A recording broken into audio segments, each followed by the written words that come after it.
किसानों की मेहनत, खाद बीज की उपलब्धता, उत्तम सिंचाई सुविधाओं तथा निरंतर बिजली की उपलब्धता से संभव हुआ है। प्रदेश दलहन तिलहन उत्पादन जैसे महत्वपूर्ण क्षेत्रों में प्रथम स्थान पर रहा है। सरकार किसानों के लिए समर्पित होकर कार्य कर रही है। हमारी प्राथमिकता कृषि उपकरणों पर 50% अनुदान, बिजली का 20% बिल माफ, बीज निर्माण समितियों के निर्माण, गेहूं चना तथा दलहन पर बोनस के साथ कृषि बीमा भी लागू करना है। यदि किसान मुस्कुराता है तो देश मुस्कुराता है। पिछले वर्ष प्रकृति की मार से किसान की रबी तथा खरीफ की फसल को हुए नुकसान की भरपाई मुआवजे देकर की है। उद्योगों की दृष्टि से प्रदेश की स्थिति अच्छी नहीं थी।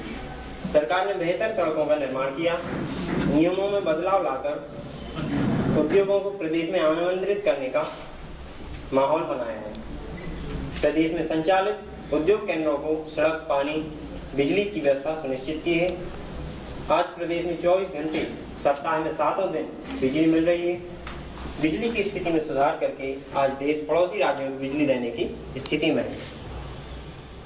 प्रदेश में उद्योगों, किसानों, विद्यार्थियों को अब बिजली का अभाव नहीं रहेगा। शासन द्वारा आने वाले वर्ष में 30 ITI महाविद्यालय खोलने का लक्ष्य रखा है। आने वाले समय में 100 विद्यालयों का उन्नयन किया जाएगा। 20 महाविद्यालयों को विज्ञान संकाय तथा वाणिज्य संकाय को खोला जाएगा तथा अगले सत्र में 22 महाविद्यालयों को प्रारंभ किया जाएगा। पर्यटन को बढ़ाने के लिए सरकार ने आगामी वर्ष में उन क्षेत्रों को चिन्हित किया है जहां संभावनाएं रही हैं। सड़क परिवहन, ठहरने की व्यवस्था, संचार साधनों का विकास किया जाएगा।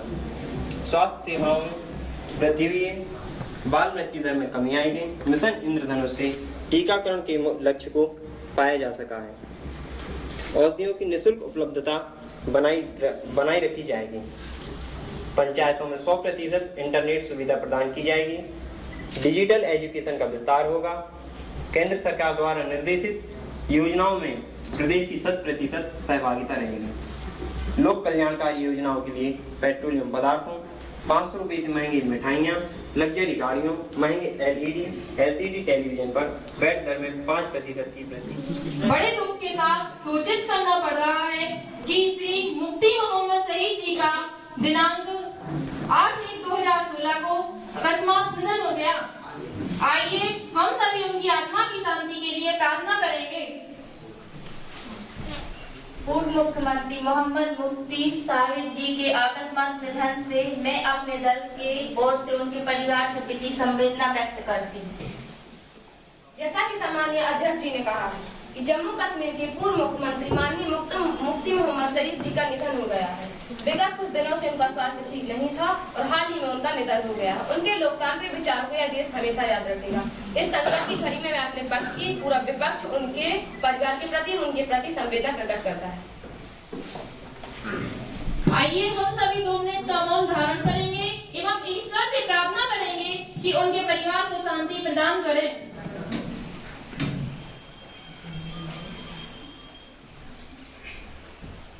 ओम शांति शांति शांति।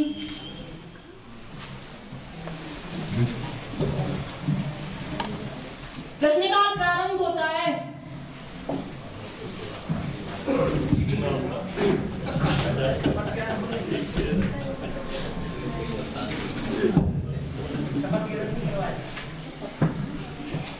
नए सदस्य शपथ ग्रहण करेंगे।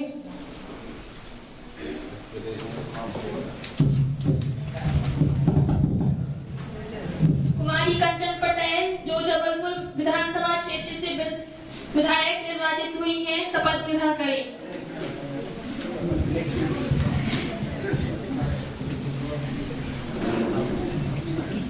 महोदया आप शपथ ग्रहण करेंगी या प्रतिज्ञा?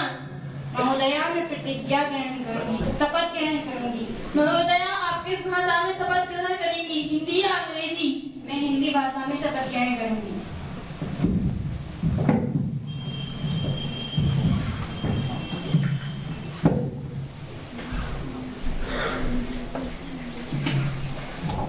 कानून व्यवस्था दिन पर दिन बिगड़ती जा रही है।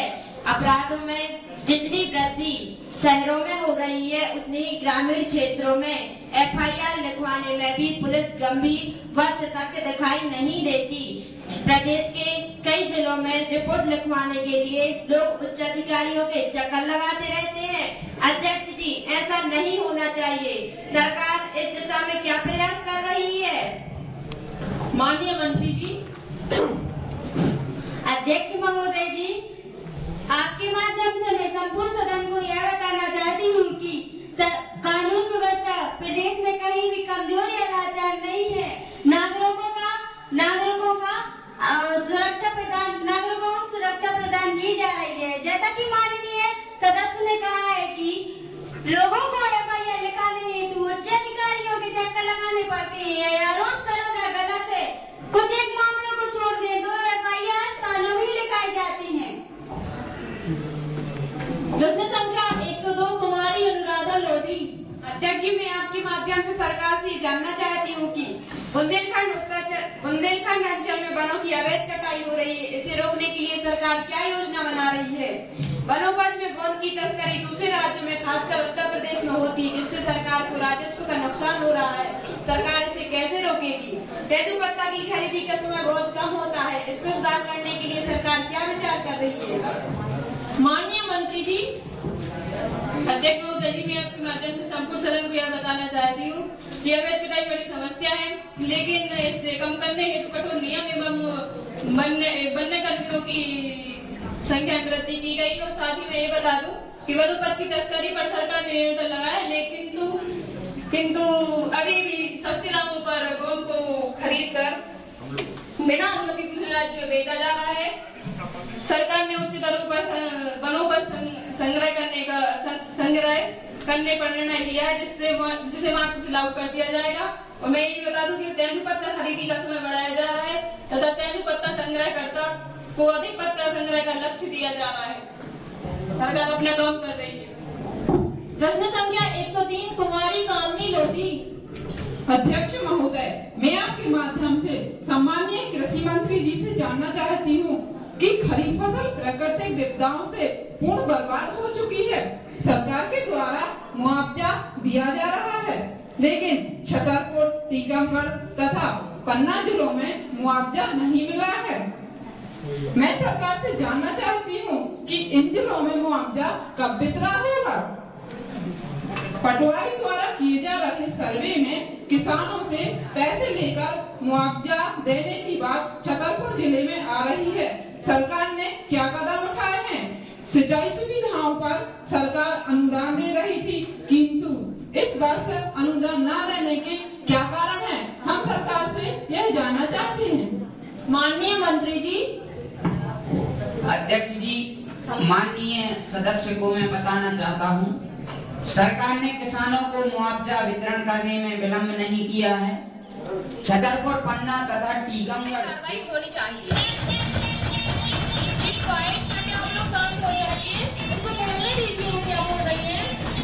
और साथ ही में वन मंडल अधिकारियों को गंभीरता से शिकार करने की घटनाओं को रोकना चाहिए।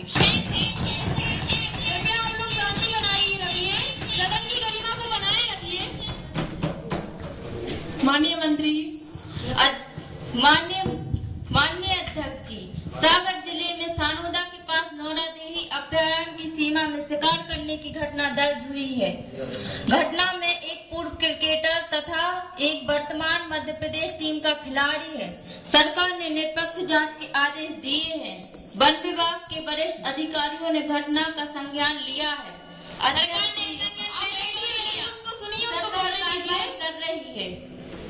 अध्यक्ष जी, सरकार संवेदनहीन के कृत्यों के खिलाफ कठोर कदम उठा रही है।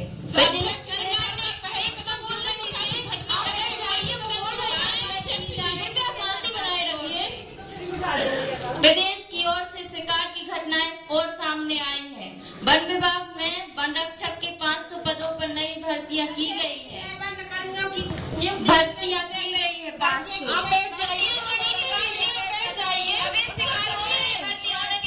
उनको सुनने की कोशिश कीजिए। अध्यक्ष जी, सागर में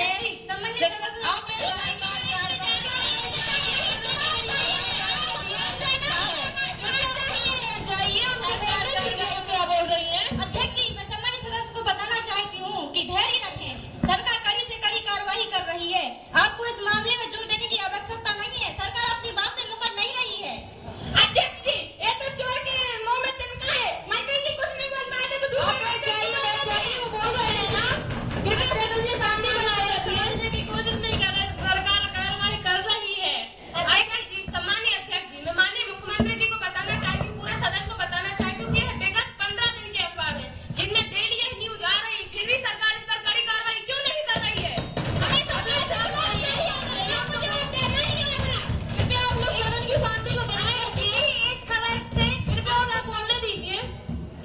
हमारी सरकार आपके सभी प्रश्नों का जवाब देने के लिए तत्पर है। आप लोग शांति बनाए रखें, आपके सवालों का जवाब मिलेगा।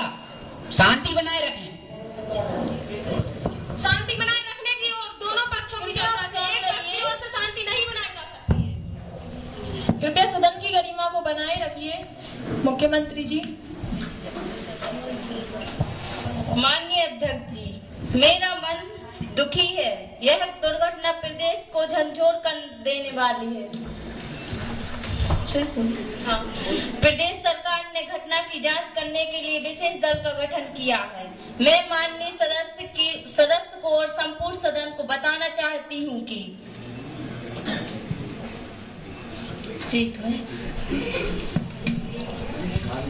जो भी व्यक्ति दोषी होगा उस पर कठोर कार्रवाई शासन द्वारा की जाएगी।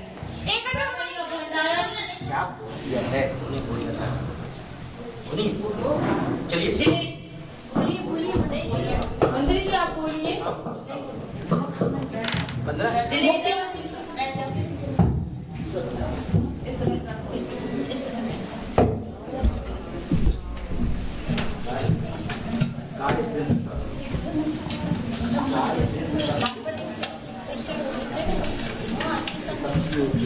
नेता प्रतिपक्ष के द्वारा कार्य स्थगन प्रस्ताव लाया गया है।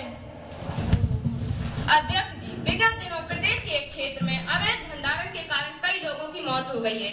मैं इस विषय पर स्थगन प्रस्ताव लाई हूँ। अध्यक्ष जी, जैसा कि हम सभी को विदित है कि प्रदेश के एक क्षेत्र में अवैध जिलेटिन के कारण 157 लोगों की मौत हो गई है।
अध्यक्ष जी, मैं भी इसी विषय पर अपनी बात रखना चाहती हूँ।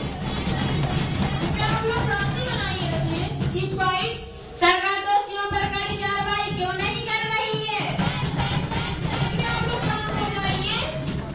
अध्यक्ष जी, मैं भी सरकार का ध्यान इसी मुद्दे पर केंद्रित करना चाहती हूँ। अध्यक्ष जी, इस मामले में सरकार दोषियों को बचाने का प्रयास कर रही है।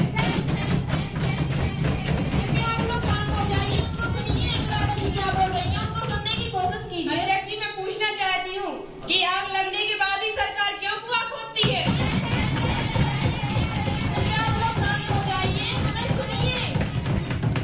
आप स्वयं देखिए अध्यक्ष जी, पहले तो प्रशासन को अवैध भंडारण की कोई जानकारी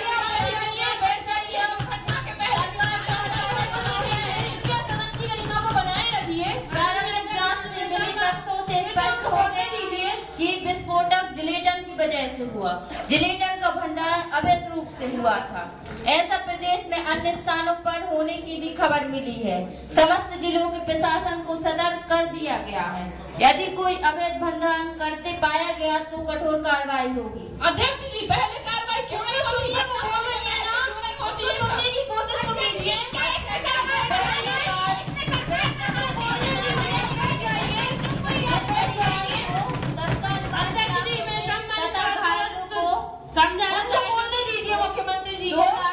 सहायता राशि सरकार ने घोषित की है।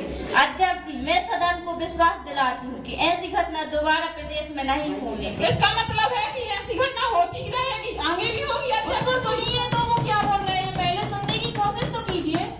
अध्यक्ष जी, सरकार किसी दोषी को बचाने का प्रयास नहीं कर रही है। भंडारण करने वाले व्यक्ति का पता नहीं है। कहा जा रहा है विस्फोटक के समय वह व्यक्ति वहीं पर मौजूद था। हो सकता है मृत लोगों में वह भी शामिल हो।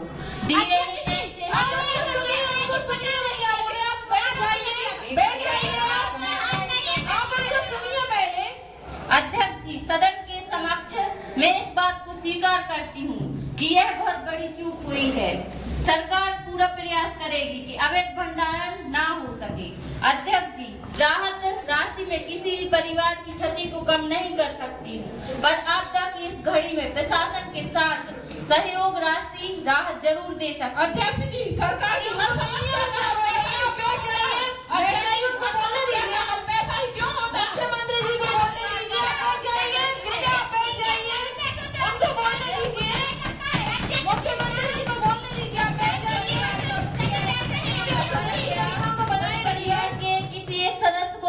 नौकरी सरकार देगी।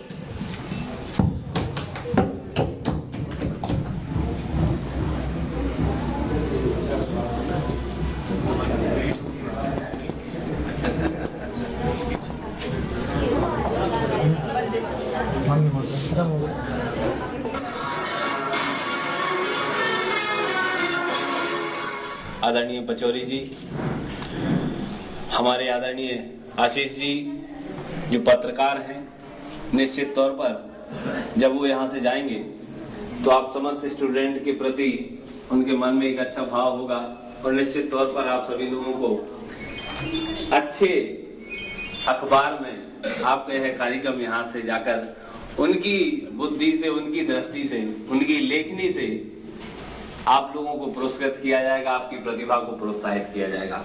हमारे आदरणीय नगर पालिका के उपाध्यक्ष महोदय सम्मानीय तिवारी जी, इस महाविद्यालय के छात्र और इसी विद्यालय में विद्यालय को आगे बढ़ाने में आपके सहयोगी बने मंत्री प्रतिनिधि आदरणीय श्री वरुण सोनी जी, आदरणीय श्री पन्या जी, एवं साथ ही साथ मैं आज आदरणीय भारती जी को बहुत बहुत बधाई देना चाहता हूं, क्योंकि जब मैंने आज सुबह अखबार खोला तो उसमें निश्चित तौर पर हम सभी के लिए गौरवान्वित होने वाली एक बात लिखी हुई थी। हम सभी के बीच की आदरणीय भारती जी को शब्द शिल्पी सम्मान से नवाजा गया है, उनके लिए बहुत बहुत बधाई देना चाहता हूं। उन्होंने अपनी साहित्य की समझ से, अपनी लेखनी के द्वारा साहित्य की बहुत सेवा की है। हमारे महाविद्यालय में यह कार्यक्रम है और इस कार्यक्रम में आदरणीय वातम साहब पधार रहे हैं, तो निश्चित तौर पर मुझे लगा कि संसदीय कार्य विभाग के प्रमुख सचिव का आना और उनके सामने संसदीय कार्य पद्धति को लेकर युवा संसद का मंचन होना, जिसे हम पहले छद्म संसद कहा करते थे, यह आप लोगों के लिए गौरव की बात है, क्योंकि आपने जिले में भी कहीं नहीं सुना होगा कि जिस विभाग की कार्य प्रणाली को आप यहाँ पर नाट्य रूप में प्रदर्शित करने जा रहे हो, तो उस विभाग का रियल लाइफ का सर्वश्रेष्ठ सर्वोच्च अधिकारी आप लोगों के इस मंचन को देखने के लिए यहाँ पर उपस्थित है। यह निश्चित तौर पर हमारे लिए और उनका अनुभव इस संसदीय कार्य क्षेत्र में इतना है कि एक छोटी सी बात भी हम सभी लोगों ने नोटिस नहीं की थी। यहाँ पर जबलपुर क्षेत्र की विधायक की शपथ हुई और जबलपुर क्षेत्र की विधायक ने सागर क्षेत्र का क्वेश्चन हमेशा था। यह होता नहीं है, क्योंकि जो विधायक जिस क्षेत्र के होते हैं या जिस जिले के होते हैं, जनरली वह अपने क्षेत्र की समस्या उठाते हैं, लेकिन जबलपुर क्षेत्र के विधायक ने सागर क्षेत्र की समस्या उठाई है, तो निश्चित तौर पर यह हमारे संसदीय क्षेत्र के लिए अच्छी परंपरा, अच्छी सोच है, अच्छी सोच। साथ ही साथ यहाँ पर सत्ता पक्ष के ऊपर विपक्ष हावी दिखा है, बड़े जोश के साथ, और ये कहना चाहूंगा बड़ी दबंगता के साथ अपनी बात को विपक्ष यहाँ पर रख रहा था। और हमारे पक्ष के लोग, जैसे शुरू से पक्ष होता है, सरल सहज मधुरता भरा हाँ कर रहे हैं सर, देख रहे हैं, कार्रवाई कर रही है सरकार, कार्रवाई कर रही है, उसी प्रकार के रटे रटाटे हमारे जवाबों से ओत-प्रोत हमारे लिए बहुत बहुत बधाई देता हूँ, बहुत बहुत शुभकामनाएं देता हूँ। और सबसे अच्छी बात यहाँ पर 99% लड़कियों की भागीदारी है।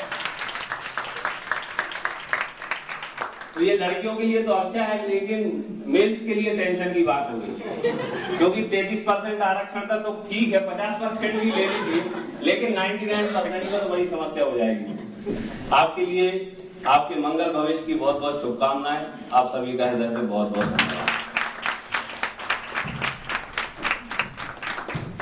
धन्यवाद। कर्मयोगी प्राचार्य प्रोफेसर पचौरी जी, जो अपने भगीरथी प्रयासों से इस कॉलेज की बिल्कुल दशा बदलने वाले हैं।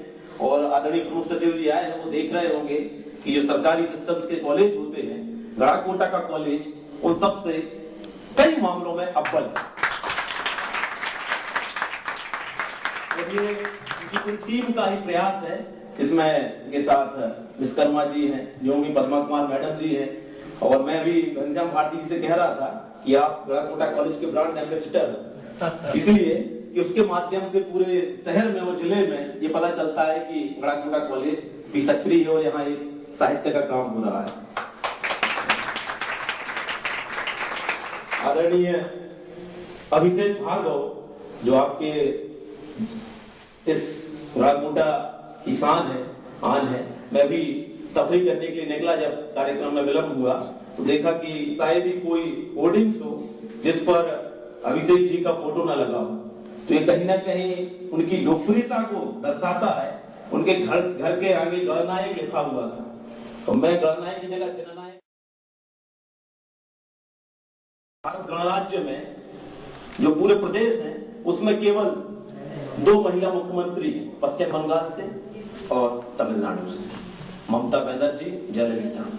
आज ये बड़ी देखकर खुशी हुई कि 27-26 लोगों का पैनल है, उसमें केवल तीन मेल थे, बाकी फीमेल थे। तो ये भारतीय राजनीति के लिए भी बहुत शुभ संकेत। और हम इस वक्त ये बात कर रहे हैं जब भारतीय संसदीय अस्मिता को गहरा संकट इसलिए है कि एक लोकतांत्रिक बने हैं हमें ऊपर जाने से रोक रही है, जैसे घर, परिवार, अनुशासन, माता पिता, गुरु, मित्र, शुभचिंतक, और हम उनसे आजाद होना चाहते हैं। वास्तव में यही वो धागे होते हैं जो हमें ऊंचाइयों पर बना के रखते हैं।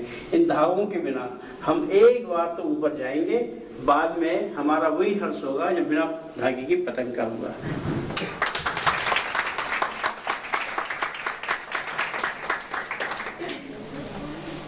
तो संसदीय परंपरा, लोकतंत्र और प्रजातांत्रिक मूल्यों को मैं इस कथा से जोड़ते हुए बता रहा हूँ। नेगेटिव बात नहीं बोलती, हमेशा सरकार पॉजिटिव बात बोलती है। सरकार कभी भी आश्वासन वाली बात नहीं करती। सरकार यदि कहीं पर लगता है उसको कि हम ये चीज नहीं कर पा रहे हैं, तो सरकार संसाधनों से जोड़ देती है उसको, कि सीमित संसाधनों को देखते हुए हम ये हमारे कार्यक्रमों को आगे बढ़ा रहे हैं, मजबूती प्रदान कर रहे हैं। तो ऐसी बहुत सी बातें हैं, ये हम आज इतना समय नहीं है, क्योंकि इन सब बातों को बोलने के लिए बहुत समय लगेगा।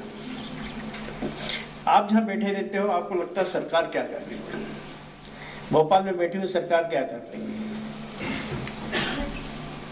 जिस तरह आपने मंचन किया, स्थानीय समस्याएं सामने आई, उन स्थानीय समस्याओं का समाधान हम कैसे करें, उसके लिए फिर मंथन हुआ। मंथन के बाद में सब तरह के, सब क्षेत्र के लोगों को हम लेके आते हैं, सब क्षेत्र के लोग आते हैं, अपने अपने विचार रखते हैं, और विचार रखने के बाद में फिर कोई कार्यक्रम बनाए जाते हैं। वो कार्यक्रम जब बनते हैं, संसाधनों को देखते हुए बनते हैं, लक्ष्यों को देखते हुए बनते हैं कि कितना बड़ा लक्ष्य कितने समय में पूरा करेंगे। क्योंकि एक जो सत्ता पक्ष है 5 साल के लिए चुना गया है, 5 साल में यदि वो पूरा नहीं करेगा तो उसको हटना ही पड़ेगा, फिर दूसरा पक्ष आ जाएगा। तो वो सब समय सीमा को देखना, संसाधनों को देखना, उसको देखते हुए कार्यक्रम बनाए जाते हैं। कार्यक्रम यदि प्रभावशाली ढंग से चलता है और जनता को उससे लाभ होता है तो निश्चित रूप से कार्यक्रम लागू करने वाली सरकार को फिर से बहुमत मिलता है, दूसरी बार भी फिर वो सरकार जानता है। आप सभी के मंगल भविष्य की कामना करता हूँ। आप लोग इसी तरह अपने अंदर आत्मविश्वास को लेके लगातार कार्यक्रम करें। भैया का आशीर्वाद आप सभी के साथ में है, हम सभी आपके साथ में हैं। सम्मानीय सचिव साहब भी आज भोपाल से आप सभी के समक्ष पधारे, उनका भी आशीर्वाद हमारे सामने है। आप सभी को बहुत बहुत शुभकामनाएं, मंगल कामनाएं। कैसे कर्मठता के कारण, कैसे अपनी ईमानदारी के कारण, कैसे अपने कार्य व्यवहार के कारण लंबे समय तक उच्च पद पर विराजमान रहे, विधानसभा का संचालन करते रहे, अध्यक्षता करते रहे उस विधानसभा की।